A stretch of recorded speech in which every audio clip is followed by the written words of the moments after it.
Hey everyone, it's me, Charlotte360, and I'm back doing chapters 7 and 8 of Shine, Jessica Jung's book. And I am in the Target parking lot because I'm getting ready for the second leg of Samantha's trips. I'm headed to El Paso. That is my next stop. I had to take a break between road trips though because I ran into some really bad weather coming home from the first leg of my road trip. So I needed to take a break, let the weather cool down, regroup, and then I'm back out on the road.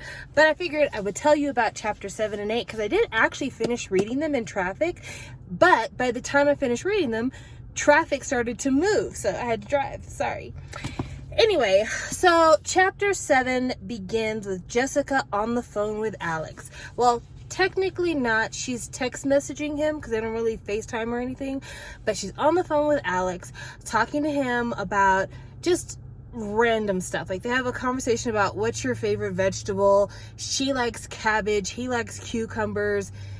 It's vapid. Anyway, they're talking about that, and then Rachel, I keep wanting to say Jessica, Rachel decides that she's going to start working on some music because her and her sister Leah are getting the opportunity to form a sister duo group where they get to sing songs just with the two of them. And because she's trying to expand her career as an idol, she decides she's going to write songs. But when she goes to her notebook where she writes songs, she notices a whole bunch of pages have been ripped out and there's nail polish poured all over, and she's like, what the fuck? So of course she goes out into the living room and was like, hey bitches, which one of you destroyed my notebook? And of course they're like, girl, fuck out of here, I don't have time for this nonsense. But one of them is very quiet, a girl named Jiyoon. Jiyoon is one of the members of Girls Forever, and we talked about how when she was in Shanghai, I believe, or was it Singapore? I think it was Singapore, maybe. Well, when they were on their Idol Olympics trip, and she met up with Alex, Ari, Jiyoon, and another girl were photographed being on a triple date. And Jiyoon is the one who had the boyfriend who met her there and like really was dating him. Anyway, she had been forced to break up with her boyfriend, so I guess she was feeling some kind of way and she destroyed Rachel's notebook. However, they don't link it, like they don't say, oh, she knows about Alex, therefore that's why she did it. But I have a strong feeling Jiyoon knows that Rachel is with Alex because she's always got her face in her fucking phone every single morning, spending all her time. And Jiyoon, as a girl who just got out of a relationship, is obviously able to tell, like, girl, you're not just smiling because you're having a good day, you're smiling because you're talking to somebody. Like, it's very easy to tell when somebody is communicating with someone they're interested in, excited about, all this other stuff. So anyway, she destroys Rachel's notebook, pulls out the sketch pages, pulls out all the lyrics, like just destroys it. And Rachel, because she's not a real one, is like, I understand you're going through a hard time, so just take a nap and I'll pet your hair and make you feel better. No, if you destroyed my shit, bitch, we're fighting. Straight up and down, we're fighting. I'm pulling hair out. Like, well, I probably wouldn't be pulling hair out, but I bet you I would find some way to destroy your shit. I kid you not. And I'd also be trying to switch rooms because I wouldn't trust you anymore. Anyway, so after that, she goes into the living room at like 1 or 12 in the morning, some crazy hour, and Mina happens to be in the living room, and she's like, Mina, what the hell are you doing up? And Mina's like, I have insomnia. And of course Rachel's like, oh yeah, I forgot, you do stay up sometimes. This girl, 5.5 years as a group, and she knows nothing about any of these bitches. Anyway, she's all upset because her notebook was tore up, and she's like, I needed to write the songs in order for me and my sister to have something to sing. And Mina's like, well, girl, if you wrote the songs, then you probably remember some of the lyrics. Just go ahead and recreate them. So as she's trying to recreate it, Mina, who is actually a great character, is like helping her out and like, actually this will sound good here, and this is what a harmony could be like, all this other stuff. Her and Mina have sung together because if you remember, they sang together on Jason's song in the first book. But yeah, Mina's actually super helpful, which goes back to the point. Mina's not a villain. Yes, there are times when Mina hasn't always been the nicest to Jessica, or Mina has seemed very strict, but Mina's also like, I'm busting my ass to do everything. Like, I come from a very rich household, but I live in the dorms and I'm here practicing all the time because that's what it takes to make this thing work. You lived at home, you barely showed up for practices, you didn't hang out on the weekends, like you weren't a part of the thing. And so yeah, fuck you, bitch. So anyway, Mina's being super helpful, which is nice because it helps Rachel to recover her lost lyrics and she has a lot of hope for the future. In addition to that, she is getting ready for her Paris trip and she's packing up stuff. She's taking her new Burberry bag, I think. But yeah, she's packing up to go, not Burberry, Balenciaga, her new Balenciaga bag with her to Paris. And when she gets to Paris, she goes to the fashion show as the special guest of Nell Kramer. And then after the show, she's backstage with Nell and Nell's like, oh my gosh, thank you for complimenting me. No one's ever complimented me before. Like, that's how it's written, basically. Like, it's written like Rachel's the most important person in the room, in every single room, all the time. So that happens. And then she gets ready to go to an after party. Chapter 8 really should be dubbed the fashion chapter because in that chapter we spend so much time talking about clothes and fashion and clothes and more fashion. And I'm sorry if you bought this book because you wanted to know the behind the scenes of girl grouping and music making. That shit's not here. Instead, we hear a lot about Rachel's fashion adventures. But anyway, Rachel decides to do the stunning thing that no one has ever thought about, which excuse me, is to wear a mini dress with a menswear jacket. Oh my God, who would do something like this? Oh.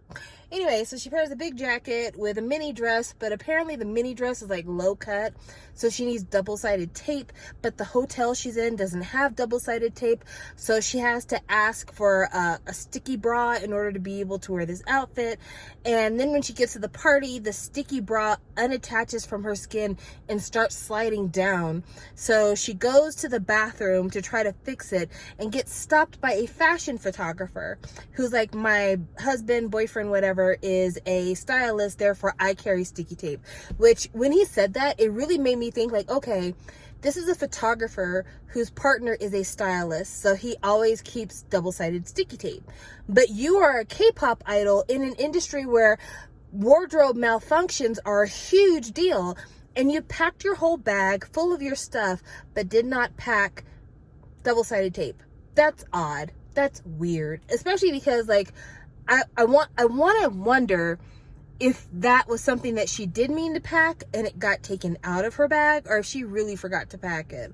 Because she traveled to Paris with one of the managers for Girls Forever, and usually the managers of K-pop groups will also carry hairspray, baby oil, double-sided tape, lip gloss, a blush, a neutral lipstick, tweezers, nail clippers, nail files. Like, there's so many basic things that a manager would keep on hand in their little fanny pack that I just don't understand why that wouldn't have been a part of her packing. But anyway, the double-sided tape is basically a way to introduce this photographer character who is like, when's your fashion line coming out? And she's like, fashion line? It's like, well, everyone calls you the forward fashionista, so we figured that was the name of your line. And she's like, no, I don't design clothes, I'm sorry. But then he's like, I'm so sorry that I didn't get a chance to work with you on that Vogue editorial, which I told you, bitches, I told you that the Vogue thing was not about Girls Forever, it was about fucking Rachel, because that is the way she wrote this damn book. Anyway, turns out DB Entertainment turned down the opportunity for her to do a Wes Anderson style pictorial for Vogue magazine that would have just been her by herself, which I'm assuming this is Vogue Korea. I don't understand how that could ever be the case. I don't understand how they would ever turn down a pictorial in Vogue Korea for any idol. That just makes no fucking sense, even if it was just the one. And again, we're back on the DB Entertainment doesn't want me to have anything because I am a natural goddess superstar. And if people could have me by myself, it would damage the group or it would damage the label. And that's so far from the truth. Again, I talked about this before. When it comes to SM, there are so many people on that label that could be solo stars, but they do solo things and they're a part of groups. And it works. And it works. And it makes everything better. It makes everything work for the entire label. So why is it that Jessica has this fucking boner that the whole reason why DB or SM dumped her is because they couldn't stand to see her shine? Because girl, you have been out of the loop in terms of K-pop and being with SM for more than a minute. And I don't see you shining like you said you would. And you've been in China because you wanted to get out of the grips of SM, because you saw what they did with the remaining members of DBSK, JYJ, and you're like, okay, I'm not gonna be able to make it in Korea. I'll go to China and make it happen. China didn't work out for you, and SM does not have that big a grip in China. They really don't. So yeah, explain, sis. What? Explain why this is the biggest thing to happen to your career in forever. But I digress. I'm getting angry. Anyway, so that's something stunning to her, is that they kiboshed her opportunity to do something with Vogue. And if I was her, I would have gone back to the photographer when he told me this. And instead of being like, oh, maybe we'll do something in the future, I'd have been like, hey, I think your idea is crazy cool, but do you think there's any way I can maybe adjust it so that it's me and a couple of more members of my group, or maybe me and my sister, you know, my little sister's in a group. We're about to have our duo project. I think it'd be a really cool idea for both of us to appear in Vogue as a part of the promotion for our duo project. Like, instead of being a deer in headlights, like, take a hold of this opportunity and make something happen. That's what I would do. Anyway, so she's at this party, finds out about the fact that her Vogue pictorial was demolished, and who should be there but her 3 best friends from high school, because of course they would be there, because they don't have lives. They just follow her to wherever she happens to be going. They just wait for her phone call. They just make sure to do everything they can to be a part of Rachel's life. So anyway, they're at this party, and her friends are like, so, you and Alex, huh? And she's like, no, it's not like that. And like, oh, we didn't even know. We were just guessing, bitch. Caught you. Ha! So they're teasing her about Alex, and they FaceTime Alex, and they also put a little bug in Rachel's ear about the fact that Alex is super smart and makes a ton of money, because he's like this wealth management superstar and an investment wonderkin. And I can't help but think, again, this is more Jessica rewriting the fantasy and being like, y'all don't know this, but Tyler Kwan was this. Because, I mean, considering all the lawsuits y'all have lost, I highly doubt that. But whatever, girl. Prop up your man. That's your man, so prop him up. Good job. So she FaceTimes him. They have like a little brief conversation, but she's like totally into it now. He done bought her a Balenciaga bag. She finds out he's got money, and the money he has is from wealth management for fashion brands. So of course, ding, ding, ding, pressing all the bells for Rachel.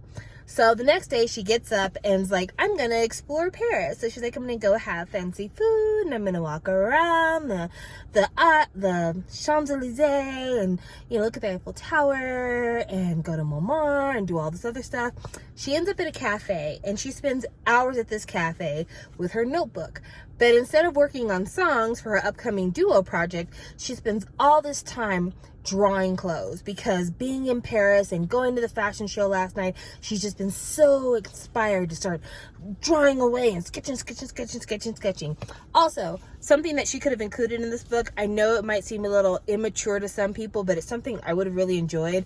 If sketching and fashion were such a big thing for her, I would have loved to have seen some sketches in this book, just to give us an idea of like, what kind of talent does Jessica Jung really have as a fashion designer?